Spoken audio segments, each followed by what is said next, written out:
Hey, Shalom Saints, Elementary back in another video. I want to come on real quick and hit you guys with this community part 2 real fast. Last time I spoke about relationship. I really wasn't going to go into anything in that video, but I figured to go ahead and kind of talk a little bit about relationship if anybody wants to do a community. And in our case, we wanted to make sure that we built a solid foundation when it comes to relationships, prior to even going towards living communal or doing our best to be a tribe. So towards the end of that video, I spoke a little about creating unity, creating a bond, creating a closeness, brotherhood, sisterhood, whatever the case may be. And so in this video, I want to kind of detail, basically creating unity. How do we go about this? How do we go about accomplishing this? And so one of the things that I mainly push, because I've been in like management, supervision, things of that nature over the course of my young life. So one of the biggest things for me was developing some type of morale, some type of camaraderie about the saints, about all the brothers and the sisters which were in the fellowship. So number one was building up a mutual friendship, trust, and also a certain type of discipline, confidence about the group. Okay, and all this was done by way of love and being like-minded, and we get these principles in the renewed covenant. Okay, Jesus told us to hang all this on the law. One, basically love the Father, and the second one, love your brother as thyself. Okay, so you can't go wrong with that. All right, so love. All right, love is very crucial, because if we're unable to go one towards another, confront one another. I mean, whenever your test actually comes, you'll end up having some type of negative spirit, fallen countenance, things of that nature, and you'll be in a very bad state spiritually. And all it does, it takes one to destroy much good. So we like to follow the principle of Leviticus 19:17, where it says, "You should not hate your brother in your heart, but you should anywise rebuke your brother and not suffer sin upon them." So whenever you see your brother or sister overtaken in a fault, are you spiritual enough to go and redeem him, assist him, in the error of his way, and restore him, and meet this in love? So that's one of the biggest things right there. Because if we can't deal with one another face to face, bear each other's faults, or bear each other's burdens, should I say, then I mean, there's no reason to even go in this direction, because you can't live with each other doing it that way. Matthew 18:15. All right, this is Matthew 18:15 through 17. Based, I'll paraphrase it. Speaks about if you have aught with your brother, basically, you go to him and him alone. If he doesn't hear thee, then you bring with you 2 or 3 witnesses. And if he still doesn't hear you, then you go before the assembly. All right, and if he still refuses to hear that brother, he's marked. I mean, literally, he's a detriment to the group. He's a detriment to the assembly, to the body, to the tribe. We'll treat him as a publican. We're done with. We won't even fool with him. All right. Another thing that we have to keep in mind is in Proverbs 18:19, it tells us that a brother offended is harder to be won than a strong city, and their contentions are like the bars of a castle. All right. So this is why the push within this group, within this assembly, has been about being able to go towards one another, not being afraid, not getting cold feet, but doing exactly what the word tells us to do in the Torah, and not suffer sin upon our brother. All right. Another thing concerning love that we really take from is Sirach 6:7. Okay, and this is something that, as a leader, I truly had to learn somewhat the hard way. All right, if thou wouldest get a friend, prove him first, and be not hasty to credit him. Sometimes we meet people for the first time and we like their conversation. We like how they carry themselves. We enjoy, I don't know, maybe there's some type of kindred spirit there. Maybe, there's something that we have in common or alike from our past life. But, now that we are dead with Christ, that stuff doesn't even matter. But sometimes, may miss something, and you'll begin to give credit too soon to a brother. And that's something that I've truly learned from. And, this is the love. Trying, testing, and proving a brother, especially if he's going to be a friend. Okay. And the other thing was pushing being like-minded, because if we're going to be together on a community, if we're going to be tribal-minded, if we sitting over here and we're claiming to be Israelites or whatever the case may be, we have to be like-minded. And this is how Paul speaks, okay? And he speaks this way in many different places, but I just picked out a few different ones to speak on it. It says, "Now I beseech you, brethren," this is 1 Corinthians 1:10. "I beseech you, brethren, by the name of our Master Yeshua HaMashiach, Jesus Christ, that ye all speak the same thing, and that there be no divisions among you, but that ye be perfectly joined together in the same mind and in the same judgment." And so this is an area that I believe is very crucial, because the body divided against itself can't stand. All right. So Philippians 2, 1 and 2. Okay, but I'll just go ahead and just read verse 2. It says, "Fulfill ye my joy, that ye be like-minded, having the same love, being on one accord and of one mind." And so this is the speech which Paul had towards more than one assembly, more than one church, as we would call it. All right, and so this is the like-mindedness. Okay, so let me just go ahead and get to the nitty-gritty about some of the things that we did in order to build. And I may be speaking a little fast because there's so much information that I'd like to say, but I don't want to be too long-winded. Okay.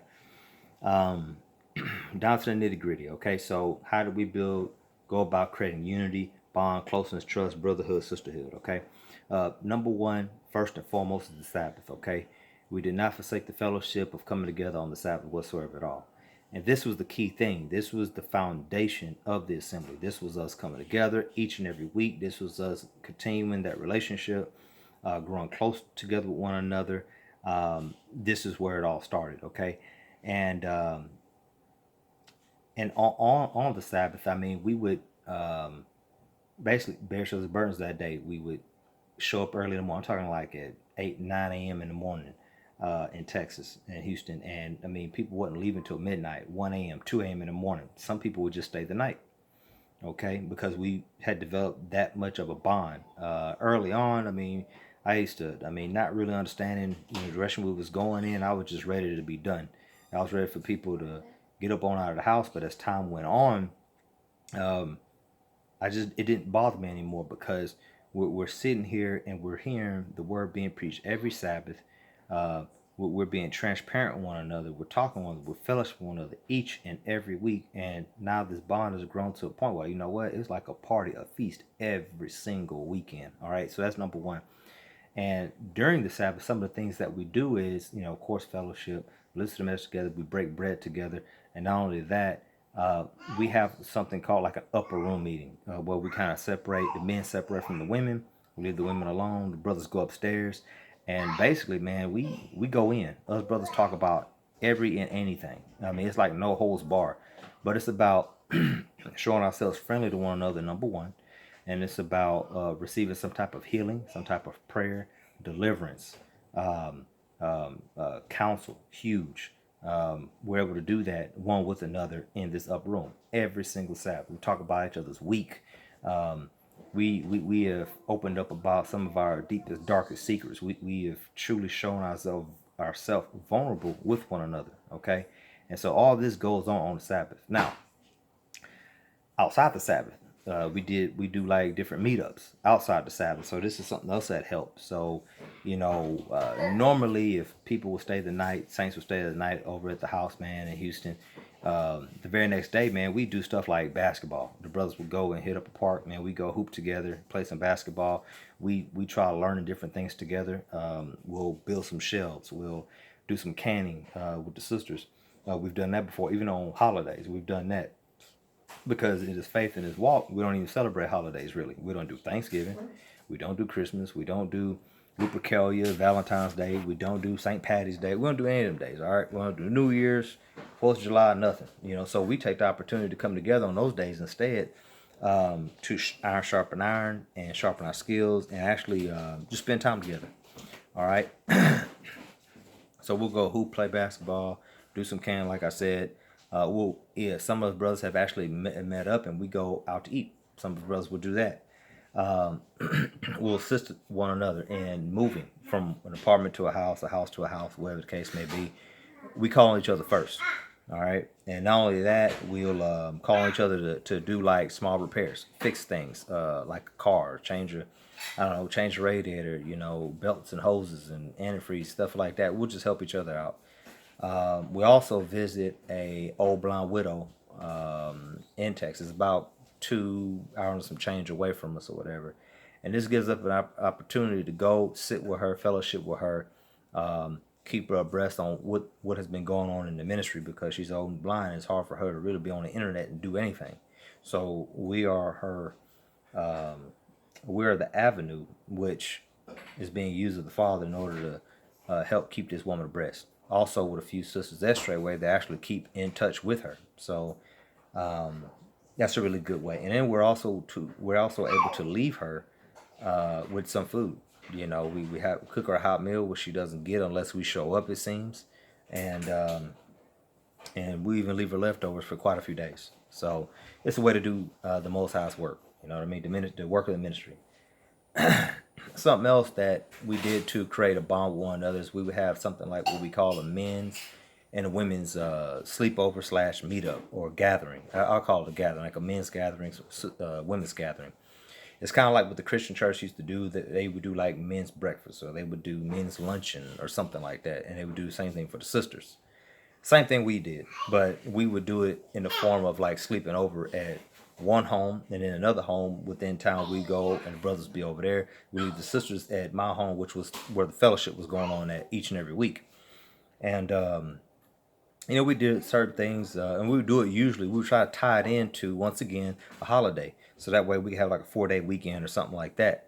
And during this time, of course, we would enjoy our time, fellowship, maybe play some games or something like that. But for the most part, it was about goals. We would talk about our aspirations. We would talk about our goals. We would talk about where we see ourselves in a few years.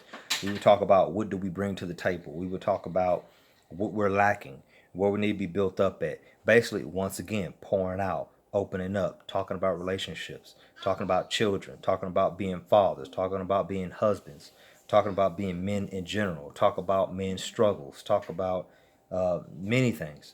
And even outside, like I said, we would enjoy ourselves, and we would be together for at least 2 whole days. Us men and women would also do the same thing, and they would do certain activities over there. We would do certain activities with the brothers or the men. And we did this quite a few times, starting a few years ago. I would say back in 2015, I think it was. So, and we've had a pretty good time ever since we started that. And all this is just helping us grow closer together more and more and more. And during this meetup, we also did more deliverance, more counsel, uh, more prayer, more healing, um, more opening up. And we were just not afraid to bear each other's burdens. We just wasn't. All right. And this is another way for us to be set free. This was another way for us to grow. This was another way for us to be built up as a tribe, as a unit. You know what I mean? So, and during these deliverances and stuff, sharing these deepest, darkest secrets with one another, man, this wasn't an opportunity for us to go run tell the whole world. This was an opportunity for us to, assist our brother to be free. And the object is to go run tell it and teach somebody, man. I could talk about my whole life. It wouldn't bother me because I'm set free, period, at the end of the day. All right. And this is the area pretty much, where you could say I stepped in. That you guys have heard me say I. This is something I pushed. This is something I've started. This is an area where I wanted us to go in.